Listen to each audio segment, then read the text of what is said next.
غانمة شرفانة. Bună, dragilor! În sfârșit vă salut dintr-o zi cu soare, cu căldură, cu tot ce e mai frumos. Foarte, foarte frumos este astăzi, miercuri, dacă nu mă înșel eu. Da, miercuri 4 iunie.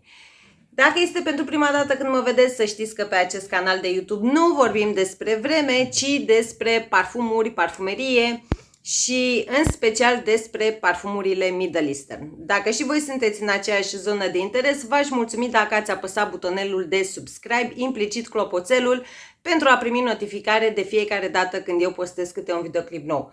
Treaba aceasta este total gratuită, nu vă costă absolut nimic să vă abonați, să lăsați un like, un comentariu și, de ce nu, să distribuiți videoclipurile mele persoanelor cu adevărat interesate de acest subiect.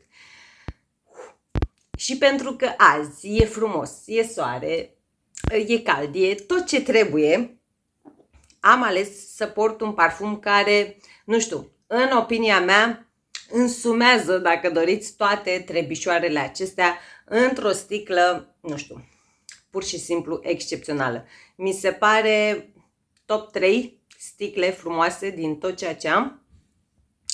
Vine de la Paris Corner, Ministry of Wood și vorbesc aici despre Romance Reverie.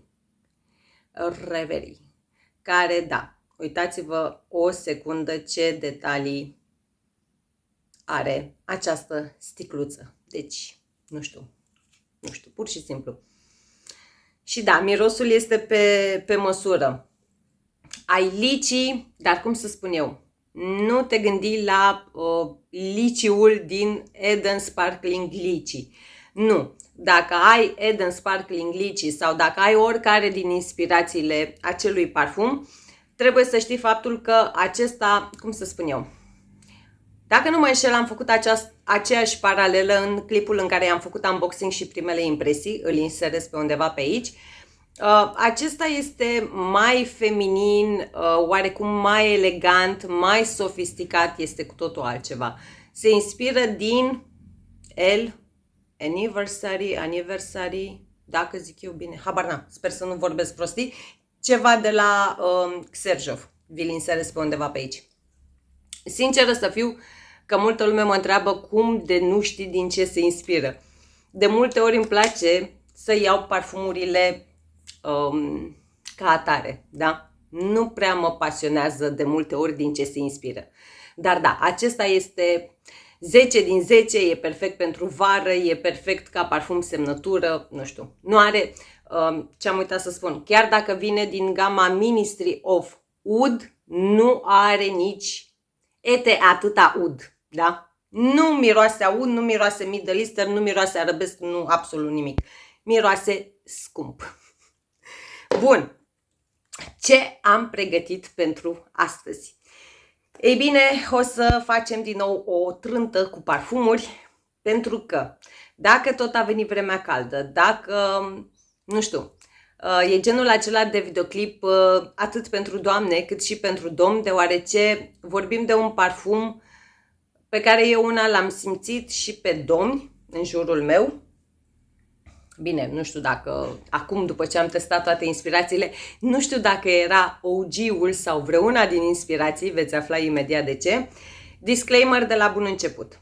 Dacă iubiți Initio Mask Therapy, pentru că despre el vom vorbi astăzi, dacă este parfumul dumneavoastră semnătură, dacă îl adorați, dacă pe pielea dumneavoastră stă 24 de ore, proiectează 5 ore și are un siaj mare, treceți peste experiența mea, da? Ce vreau să mai spun? Mai sunt alte parfumuri de la alte branduri Middle Eastern. Eu am alături de mine 3 inspirații. Mai sunt alte parfumuri ori în sticluțe asemănătoare, ori nu știu, anumite site-uri le listează ca fiind inspirații din acest Mask Therapy, însă, cum să spun eu, nu vreau să contest sau să pun la îndoială nasul altor persoane, dar în percepția mea, după simțul meu olfactiv, după nasul meu, doar aceste 3 parfumuri despre care o să vă vorbesc astăzi sunt adevărate inspirații pentru Initio Mask Therapy. Și da, am aici decant, mostră oficială și am mai băut una între timp ca să-mi pot face o idee. Am păstrat cealaltă sticluță, da, pentru acest videoclip. El vine în acest ambalaj, cred că îl știe deja toată lumea. O să vă inserez pe ecran la absolut toate parfumurile, note și așa mai departe. Și am alături de mine și jurnalul de bord în care îmi notez eu tot ce și cum. Și haideți să începem cu OG-ul, că de așa se face, și anume Mask Therapy. E o trebișoară ușor dezamăgitoare. Hai să las mostra jos și să țin treaba asta în mână. E o trebișoară ușor dezamăgitoare cu acest parfum, la modul că în deschidere simți iz de alcool. Și spun treaba asta din nou, dacă e parfumul dumneavoastră semnătură, nu dați cu telefonul de pământ, pentru că tocmai m-ați auzit pe mine spunând treaba aceasta. Însă eu simt foarte clar și e foarte acolo o fină adiere de alcool în deschidere, la prima pulverizare, da? Cum să spun eu, e genul acela de aromă care te duce cu gândul către o persoană care, nu știu cum să spun, este atrăgătoare, este pusă la punct nativ, da? Adică nu e ceva, nu trebuie să facă nu știu ce eforturi ca să iasă în evidență sau să fie pusă la punct, da? Cum îmi place mie să spun. Ca profil olfactiv aș spune ceva de genul floral, fructat, moscat, cremos, fiind de tot pudrat. Dar poate intra cu ușurință în acea categorie de parfumuri tip semnătură, clean estetic, vibes și așa mai departe. Dar cum să spun eu, dacă spun mosc și dacă spun treaba aceea clean scent, nu știu, cel puțin nici la prima pulverizare, nici pe măsură ce se dezvoltă, nu am putut simți în Mask Therapy izul acela de mosc cu subton de săpun, dacă doriți, da? Deci nu ai nici cea mai fină adiere de săpun, nu ai nimic aldehidic, nu ai... Dar pur și simplu, nu știu, gândește-te că nu spa. Hai să zic că ți-ai făcut duș sau te-ai relaxat în cadă, ai folosit genul acela de gel de duș cu ceva citrice, da? Dar citrice fiind de tot îndulcite. Treaba în toată situația e că, cum să spun eu, nu sunt extrem de bine conturate, da? Toate sunt împletite, amestecate, combinate, blending-ul este perfect. Nu am ce să spun, aș fi ipocrită, nu sub nicio formă. Deci nu am ce să-i reproșez sub nicio formă. Hai să spun că e și ceva care mă duce cu gândul către o mandarină, dar nu genul acela de suc de mandarine efervescent, ci mai degrabă, cum să spun eu, acea mandarină zemoasă, dar dulceagă totodată, da? Un citric cu subton fin de tot dulce. Ai și ceva ce mă duce cu gândul către zona bergamotei, dar ai o parte florală, din nou, nu e ceva pe care să pot pune degetul, da? Iasomie, trandafir, dau niște exemple total aiure acum. Dar izul acela nu este de flori albe, flori galbene, ci mai degrabă e ca și cum te-ai da cu o loțiune de corp, după ce ieși din cada aceea în care te-ai relaxat, după ce ți-ai spălat corpul cu acel gel de duș fructat, da? Hai să spunem că te dai pe corp cu o loțiune, lapte de corp, aș spune mai exact, deoarece, nu știu, are un fin de tot subton lactonic. Acum, din nou, nu mergeți cu gândul către This is Her, Blanche Bed sau așa mai departe. Nu. De exemplu, nici mama mea, nici soțul meu nu reușesc să resimtă subtonul acela fin lactonic. Eu îl simt și îl simt undeva în fundal, dacă doriți, da? E ceva la nivel de adiere, ca să mă exprim mai bine. După ce ți-ai făcut cada asta relaxantă, te dai cu o loțiune de corp cu izul acesta fiind de tot lactonic cremos, moscul acela pufos fiind de tot dulceag, aș spune eu, dar și, cum să spun, din nou, o fină adiere florală, da? Deci este izul acela floral cremos, ca să fiu mai explicită și mai pe înțelesul tuturor. Ce am spus eu aici? Pe măsură ce se dezvoltă, partea citrică rămâne fiind de tot în fundal, însă nu părăsește scena sub nicio formă. Iar parfumul capătă o dulceață, cremos, fin, lactonică, lapte de corp, da, exact asta v-am spus. Și are, în momentul în care ajunge la faza aceasta de subton lactonic, precum o loțiune de corp, ca să fiu mai ușor de înțeles, prinde totodată și un subton pudrat. Hai să spun o pudră de make-up, dar nu chiar izul acela de make-up, da? O pudră dulceagă, dacă doriți.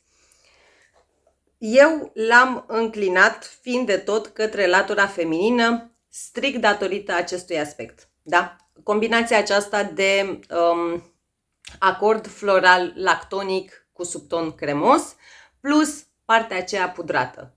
Din aceste considerente, eu tind să înclin fiind de tot Initio Mask Therapy către latura feminină. Și acum e buba. Da? Deci, cam asta îmi spune mie Mask Therapy. Poate fi acel parfum semnătură, cu siguranță, nu știu, îl poți purta la școală, la sală, la birou, oriunde și oricând, da? Pur și simplu oriunde și oricând. Nu mi se pare nimic prea mult, nu mi se pare deranjant, nu mi se pare greu de asortat, greu de introdus și așa mai departe. Nu. Dar partea proastă vine în legătură cu performanțele acestui parfum. Da? Strict pe pielea mea. Strict. Și o să vă spun deoarece l-am testat atât pe mama mea cât și pe soțul meu. Dar pe pielea mea și, din nou, poate dumneavoastră aveți alte performanțe, mă înclin, aia e, eu nu sunt norocoasă, nu am avut șansa aceasta, deoarece pe pielea mea stă undeva în jur de 3 ore, prin absurd 4 ore. Dar, din nou, e cel mai mare absurd să dureze 4 ore. Am văzut mai multe recenzii, am văzut mai multe păreri și, din nou, toată lumea e împărțită în două tabere. Sunt multe persoane care, la fel, susțin chiar și, nu știu, 2-3 ore longevitate, dar sunt alte persoane care susțin că pe pielea lor durează o zi întreagă. Nu știu, nu am idee dacă a fost reformulat sau nu, habar n-am. Aceasta este strict experiența mea. Însă, pe pielea mamei mele și pe pielea soțului meu stă undeva în jur de 4 ore, dacă pulverizează mai mult 5 ore. Da? Deci, eu oricum mereu vă zic, treaba aceasta cu performanțele depinde de foarte, foarte mulți factori. Da? Cât de des îți exfoliezi pielea, nivelul de hidratare al pielii, al organismului, alte chestii hormonale, deci sunt N factori. Dacă pe mine stă 3 ore, poate din nou pe dumneavoastră stă 6 ore. Da? Deci depinde de la individ la individ. Proiecția prin absurd o oră, da? Deci pe cât de mult îmi place, pentru că da, nu știu, e genul de aromă care, din nou, pentru mine, pentru gusturile mele, țipă a vară. E ceva ce aș purta vara, ceva ce aș purta pe căldurile alea de 40 de grade. Da? Nu deranjează cu absolut nimic. Proiecția o oră, siajul mic, spre, de fapt, intim, da? Skin scent spre siaj mic. Nu e ceva care, adică la o distanță de 2-3 metri nu te va simți nimeni, nu proiectează, nu are siaj, nu are cine știe ce puteri. Dar, căzuse. Pentru că ador acest profil olfactiv, am adunat, bine, din nou mă repet, mai sunt și alte sticle Initio Mask Therapy wannabe, dacă doriți. Mai sunt și alte site-uri care promovează anumite parfumuri ca fiind inspirații, însă nu. Și o spun la modul, nu știu, sincer, da? Le-am testat pe toate. La unele am avut decanturi, la unele am avut sticlele, au plecat din viața mea sau au fost împrumutate sau așa mai departe, da? Deci chiar am testat tot ce se poate testa pentru acest parfum, pentru acest profil olfactiv. Și singurele pentru mine sunt acestea 3. Și hai să încep cu parfumul care, cum să spun eu, are acel twist de la prima pulverizare, vine de la casa Maison Alhambra și se numește Infinit Musk. Nu știu cum vi se pare dumneavoastră sticluța, însă mie îmi place maxim, deci pur și simplu o ador.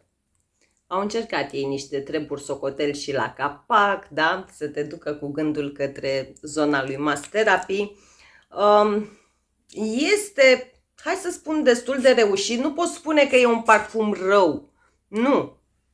Dar twistul îl simți de la prima pulverizare. Nu știu. E una, da, clar. Încă de la prima pulverizare simt un acord, din nou, undeva în fundal, care mă duce cu gândul către, cum să spun, este ca și cum mi-aș fi făcut un duș, da? Nu, este ca și cum mi-aș fi spălat corpul, aș fi folosit la duș un gel de duș, trecem peste, aș fi folosit un gel de duș cu iz din acela marin, da? Blue. Mi-am luat halatul pe mine și am ieșit pe terasa casei mele care are vedere către mare, da? Deci, și port Initio Mask Therapy. Adică ai ADN-ul lui Mask Therapy, însă încă de la prima pulverizare resimt chestia aceea care mă duce cu gândul către o zonă marină, dacă doriți. Ai atât izul acela de gel de duș marin, cât și izul de briza a mării. Treaba aceasta, exact cum v-am spus, o resimt încă de la prima pulverizare, iar apoi, pe măsură ce se dezvoltă, nu știu, este pe undeva pe aici și o picătură de nectar de piersici, trebișoară pe care eu una nu o pot resimți în Mask Therapy, da? Deci nu resimt adierea aceea de piersici sub nicio formă. Hai să spunem că aș putea duce Infinit Musk, hai să zic un 75% apropiere către Mask Therapy. Ai 75% ADN-ului Mask Therapy, căruia îi adaugi subtonul acesta marin, implicit briza aceea, adierea aceea de la malul mării, plus nectarul acela de piersici. Genul acela de piersică dulce, zemoasă. Dar din nou, nu este, adică treaba aceasta, acordul acela de nectar de piersici, nu-l pot percepe ca în rolul principal. Este și el din nou pe undeva pe acolo prin fundal. N-aș putea spune că este neapărat la fel de cremos precum Mask Therapy. Mai degrabă este ușor mai dulceag, da? Este, dacă doriți, acel Mask Therapy mai fructat dulceag, plus, din nou vă terorizez, acordul acela marin. Către dry down-ul final, din nou, nu-l pot percepe, nu-l pot duce în zona aceea pudrată a lui Mask Therapy. Acum depinde, nu știu, depinde de preferințe, depinde de ceea ce căutați într-un parfum. Nu știu, poate ați testat Mask Therapy și ați fi adăugat, v-ați fi dorit să aibă fix aceste elemente extra pe care vi le-am spus. Pentru mine nu este sub nicio formă un parfum rău, nu. Din contră am și, dacă nu mă înșel, am o sticlă de backup la el, zic eu, așa mi-aduc aminte în momentul de față, pentru că, exact cum v-am spus, îl poți purta oriunde și oricând. Doar că acesta este mai fructat dulceag, deoarece, din nou, pe măsură ce se dezvoltă adierea aceea de briza mării, subtonul acela de gel de duș marin se estompează și iese mult mai bine în evidență trebișoara aceea fructat dulceagă. La capitolul, și ce am omis, către dry down-ul final, Initio Mask Therapy, pe lângă partea aceea pudrată, adică nu pică în latura de pudră dulceagă și atât.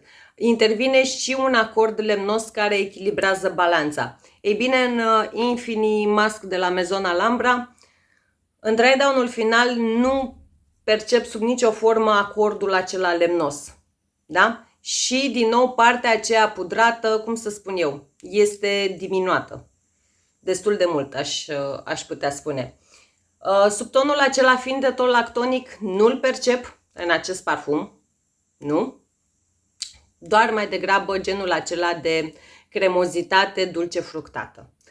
La capitolul performanțe, la longevitate, din nou, strict pe piele, pentru că toate, absolut toate, inclusiv Initio Mask Therapy, duce mult mai bine pe haine, da? Dar pe pielea mea, longevitatea este undeva în jur de 4-5 ore, proiecție maxim 2 ore, da? Deci totuși mai bine, iar casiaj mic. Nu este chiar skin scent, precum Mask Therapy, însă, din nou, nici nu vă gândiți că, vai de mine, ce dâră lăsați în urmă. Dar, pe ansamblu, nu e ceva rău, sub nicio formă.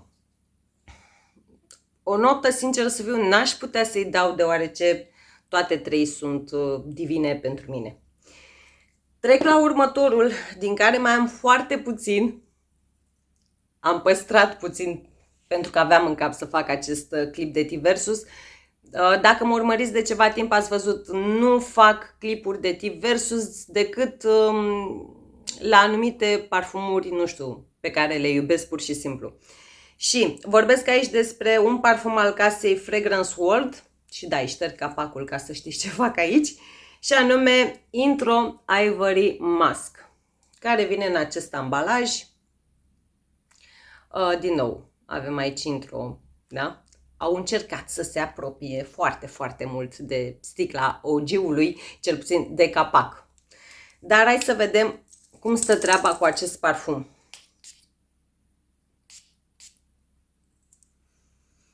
Bun.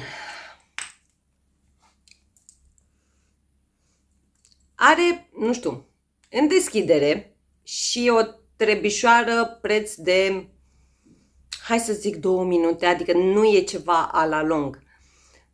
În deschidere e ceva care, da, mă duce clar cu gândul către Mask Therapy, însă are un subton fin de tot amărui. Nu mă întrebați de unde și până unde, nu știu, cel puțin pe pielea mea cam asta se întâmplă. Hai, cu ce să încep? Hai să încep cu moscul de aici. La prima pulverizare, adică atunci când am primit parfumul și așa mai departe, înainte de perioada aceea în care eu las parfumurile pe dreapta, ca să fiu mai pe înțelesul tuturor, înainte să se macereze, matureze, oxideze, moscul din acest parfum mi s-a părut perfect. Era moscul acela pufos dulceag. Ei bine, după ce s-a așezat, undeva în fundal, e una, și culmea din nou, chimia aceasta o are strict pe pielea mea, pe pielea mamei mele, pe pielea soțului meu, moscul de aici nu capătă acel subton fin de tot săpunos. Pe pielea lor este acel mosc pufos dulceag. Pe pielea mea are o fină adiere săpunoasă. Nu pot să spun că e ceva deranjant, adică nu e ceva care să, din contră, am terminat sticla, da? Nu este, hai să vă fac totuși o paralelă, Vibrant, nu, ba da, Vibrant Orange and Neroli, vi-l inserez pe undeva pe aici. Acesta, de exemplu, mi se pare că are un acord, are ceva subton săpunos, mult mai proeminent față de acesta, da?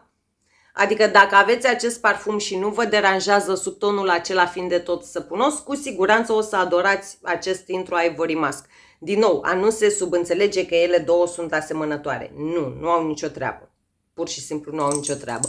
Dacă ar fi așa să fac o paralelă între profilul olfactiv al lui Initio Mask Therapy, aș spune că este oarecum văr, dacă doriți, deci nu ceva foarte, foarte apropiat, dar din același neam, din aceeași familie, ar fi văr cu ADN-ul lui Baldafric. Da? Doar că acolo se schimbă un pic trebișoara.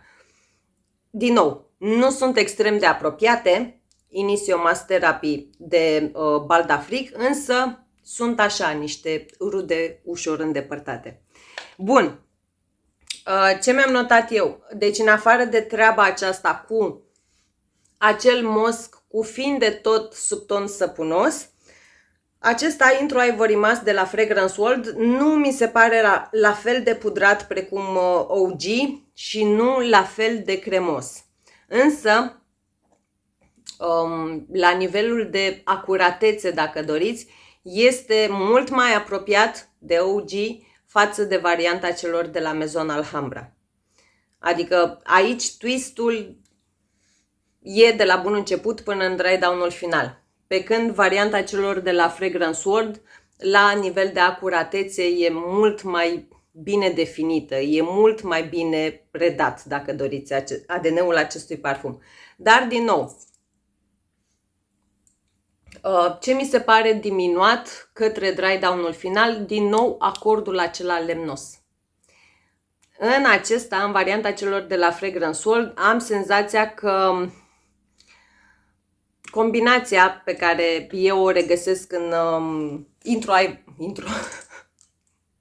în Mask Therapy de la Initio, treaba aceea cremos, pudrat, lemnoasă, nu știu. În dry down-ul final al acestuia aș putea spune că e mai degrabă ceva cremos, foarte, foarte vag pudrat, foarte, foarte vag lemnos. Da? Dry down-ul final al lui Intro Ivory Mask mă duce mai degrabă într-o zonă cremoasă. Dar, cu toate acestea, chiar dacă spun zonă cremoasă, exact cum am descris și exact cum percep și OG-ul, nu pot spune că resimt acel fin de tot sub ton lactonic. Nu-l are. La capitolul performanțe, longevitate pe piele, din nou, undeva în jur de 4-5 ore. De fiecare dată când nu vă spun o oră fixă, dacă doriți, când spun 4-5 ore, cel puțin în situația mea, a fost în funcție de cât am pulverizat. Da? Deci 4-5 ore longevitate pe piele, proiecție maxim, din nou, prin absurd 2 ore, siajul este mic, din nou. Nu este skin scent, însă nu vă gândiți că năucește pe cineva din spatele dumneavoastră. Am o amică care are acest parfum și pe ea stă foarte bine la capitolul performanțe, dar ea și-l aplică pe lungimea părului. Ei bine, dacă mă urmăriți de ceva timp, știți că eu nu mi-aplic parfum pe păr, nu recomand nimănui. Un ulei, un atar, da, îl poți aplica pe păr. Din nou, din punctul meu de vedere, acum dacă dumneavoastră vă place să vă dați cu parfum pe păr, nu mă ascultați pe mine. Dar eu, datorită experiențelor pe care le-am avut, atât vă spun. Un atar, un ulei parfumat, da, îl poți aplica pe păr. Parfumuri pe bază de apă, adică fără alcool, da, le poți aplica pe păr. Însă nu parfumuri cu alcool. Adică eu una nu recomand nimănui treaba aceasta. Și da, când m-am întâlnit cu ea, într-adevăr, radia, dacă doriți. Dar, din nou, mă repet, și-l aplică pe păr, iar eu nu fac treaba aceasta, indiferent cât de mult mi-ar place un parfum. Bun, și am ajuns la ultimul, dar nu cel din urmă, pentru că el este alesul meu. Îl ador, nu vreau să-mi lipsească vreodată. Anul trecut, dacă nu mă înșel, parcă, sau mai am ceva din sticla de anul trecut, sau am terminat o sticlă, nu am idee. Bine, e drept, el vine în cantitate de 80 de mililitri, este extract, este singurul, da? Celelalte două au fost ape de parfum. Vine de la French Avenue sau subdiviziunea de lux a celor de la Fragrance World și se numește Glorious Oud Royal Blanc, care, ce să vedeți, vine în această sticluță. Oare cu ce seamănă? Da. Al meu a pățit aici o nefăcută, dar trecem peste. Da, deci, da, asta e sticla mai plină. Vara trecută, nu știu, l-am purtat în disperare. Atât eu cât și soțul meu, de aceea aproape am terminat o sticlă. Oricum, bine, când ajung la performanță o să vă spun. Stă cel mai bine la capitolul performanțe din toate celelalte 3, asta însemnând inclusiv OG-ul. Din nou, scuzele mele, dacă e parfumul dumneavoastră semnătură, dacă vă împăcați bine cu el și așa mai departe, eu nu pot spune că sunt la fel de norocoasă. Bun, atomizorul este mult mai fain. Da, deci, nu știu, nivelul de acuratețe, din nou, în acesta mi se pare mult mai bine, e next level dacă doriți, da? Mult mai apropiat de OG față de Intro Ivory Musk. Mult mai apropiat încă de la prima pulverizare. Pe pielea mea nu am simțit, adică nici la prima pulverizare, atunci când l-am comandat, nici la prima pulverizare nu am simțit subtonul acela fiind de tot amărui, da, pe care le resimt aici. Nu, absolut nu. Este citric, floral, fructat, moscat, cremos, fin, pudrat, fin, lactonic. Varianta celor de la French Avenue, cel puțin din nou, pe pielea mea, din experiența mea, surprinde până și treaba aceea, subtonul acela fiind de tot lactonic pe care eu îl percep în Mass Therapy. Da? Deci până într-atât de departe merge, dacă mă pot exprima așa. Moscul de aici, însă, aș putea spune că este ușor mai pufos, dulceag, chestie care pe mine nu mă deranjează, din contră. Moscul de aici este ușor mai pufos, dulceag, da? Aerat, amprat dacă doriți, față de moscul lui Mask Therapy. Cam aceasta ar fi una din diferențele, nu știu, mai mari dacă doriți. Iar ce mai e aici? Am senzația că izul acela de mandarină, dacă doriți, da? Izul acela citric fiind de tot dulceag, dar în speță și în principal acordul de mandarină este ușor mai domolit față de OG. Da? Ai în continuare ceva citric, dulceag, dar nu ai direct izul acela de mandarină pe care eu îl resimt aici. Îl poți simți, doar că, cum să spun eu, nu e la aceeași intensitate, ăsta e termenul cel mai bun, nu e la aceeași intensitate precum Mass Therapy, dar în rest nu îi pot reproșa absolut nimic. Chiar și în dry down-ul final resimt partea aceea, cum să spun eu, cremos, pudrat fiind de tot lemnoasă, da, regăsesc și subtonul acela lemnos. Și partea floral cremoasă este foarte bine evidențiată în varianta celor de la French Avenue. Nu știu, ori datorită faptului că treaba aceea, izul de mandarină sau nu știu cum au făcut ei, că na, v-am mai zis și în alte videoclipuri, nu sunt chimistă, nu mă pricep, habar n-am nimic, da, legat de chimie, decât strictul necesar. Dar nu știu cum să vă spun. Dacă Initio Mass Therapy, tot timpul îmi vine să-i spun Intro Ivory Musk, dar nu mă întrebați de ce.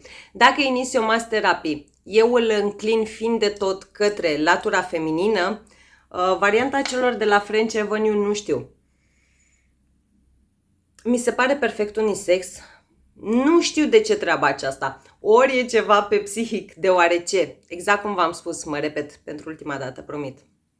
Anul trecut am abuzat la greu de acest parfum, atât eu cât și soțul meu, da? Am împărțit o sticlă frățește și poate din cauza asta că, na, avându-mi bărbatul mirosind așa, nu știu, poate e ceva pe psihic, din nou. Cu toate că, exact cum v-am spus, în dry down-ul final nu prea mi se par diferențe majore. Și tocmai din cauza aceasta ar fi trebuit și pe acesta să-l înclin către latura feminină, însă nu pot. Nu pot să-l înclin către latura feminină. La capitolul performanțe, fiind extract, este extract pe bune, nu doar pe ambalaj, la modul că strict pe pielea mea stă undeva în jur de 6 ore. Da, m-ați auzit bine? Scuze o secundă. Mi s-a uscat gâtul și aveam senzația aceea de tuse. Deci, longevitate pe pielea mea undeva în jur de 6 ore, proiecție, da, avem în sfârșit proiecție, undeva în jur de 2-3 ore, iar casiaj este mediu, da, deci este singurul, celelalte au siajul mic sau skin scent, însă extractul acesta are siaj mediu. Chestie testată atât pe pielea mea cât și pe pielea soțului meu. Nu am ce să-i reproșez, pur și simplu. E genul de parfum care știu sigur că, nu știu, adică se subînțelege că e 10 din 10, se subînțelege că e preferatul meu. Dacă ar fi să le termin pe acestea două, acesta oricum mai are foarte puțin. Bine, la Infinimask de la Maison Alhambra, datorită hype-ului de pe YouTube, din start mi-am luat 2 sticle, da? Dar dacă ar fi fost să nu am backup pentru el, dacă le-aș fi terminat pe acestea două și aș fi simțit din nou nevoia acestui ADN, cu siguranță mai degrabă mai comand o sticlă din extractul de la French Avenue. Da? Adică înțeleg, poate dumneavoastră sunteți altfel de persoane, adică nu ai nevoie tot timpul să porți acel parfum gălăgios, să-și facă simțită prezența și așa mai departe. Dar hai că într-un final tot am tușit, că de ce nu? Dar nu știu, nici nu prea îmi place mie să pulverizez parfum din 2 în 2 ore, da? Adică vreau să simt, mai ales atunci când îmi place o aromă, logic, vreau să o simt cât mai mult pe mine, în jurul meu și așa mai departe. Din nou, vreme, all season, oricând, primăvara, vara, toamna, iarna, oricând poți purta acest parfum, atât ca parfum de sine stătător, dar nu știu, atât de bine strălucește, atât de bine se îmbină cu alte arome. Pentru mine e unul din parfumurile centrate pe acordul de mosc, care sunt statement în ceea ce înseamnă layering-ul. Deci, fără trebișoara aceasta, nici nu mă gândesc vreodată să trăiesc. Știu, sună dramatic, sună artistic, dar nu știu, îmi place enorm, enorm.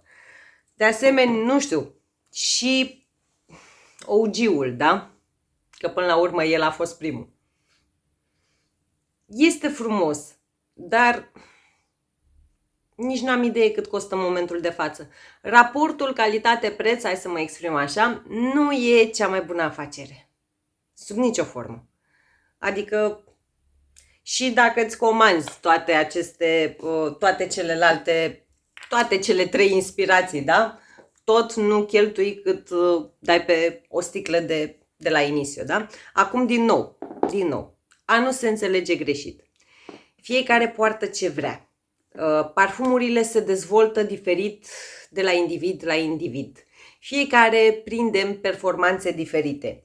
Folosiți ce vreți, folosiți ce vă bucură sufletul și nu vă ușurează buzunarul, da? Că na, pentru cineva care stă, cum îmi place mie să spun, pe 20.000 de euro pe lună, nu e nicio problemă să-și ia 2 sticle de mask therapy, da?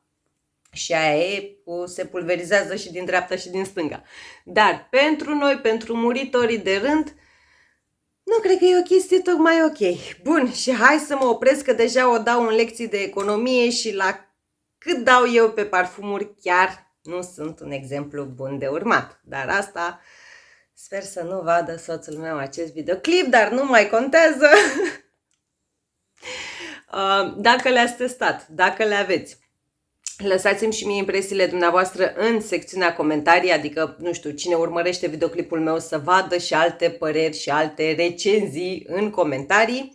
Și Pe acesta, la un simplu search pe Google, varianta celor de la Alhambra, îl găsiți pe 4 site-uri, mi se pare, dimineață am verificat eu, iar Intro Ivory Mask de la Fragrance World și Glorious Oud Royal Blanc, nu știu de ce i-a pus Zeta mai mațu de nume, ambele le găsiți la dubaicollection.ro, dubaicollection.eu și nu în ultimul rând arabianscent.net, unde Roș25 va aduce un discount de 10% la orice comandă. Și apropo, dacă doriți să le testați, puteți comanda mostre sau decanturi din aceste două parfumuri. Oamenii mei din România comandă de pe dubaicollection.ro, dar dacă am urmăritori, și știu că am, din afara României, în speță spațiul UE, dar și câteva țări din afara spațiului UE, o să vă las toate detaliile în bara de descrieri, comandați de pe dubaicollection.eu și arabianscent.net. La fel, Roș25 este valabil și pe acele două site-uri, la fel cu discount de 10%. Hai să ne auzim în secțiunea comentarii și până data viitoare vă pup, vă îmbrățișez, să fiți veseli, fericiți, minunați și parfumați. V-am pupat! زبان ما شرفها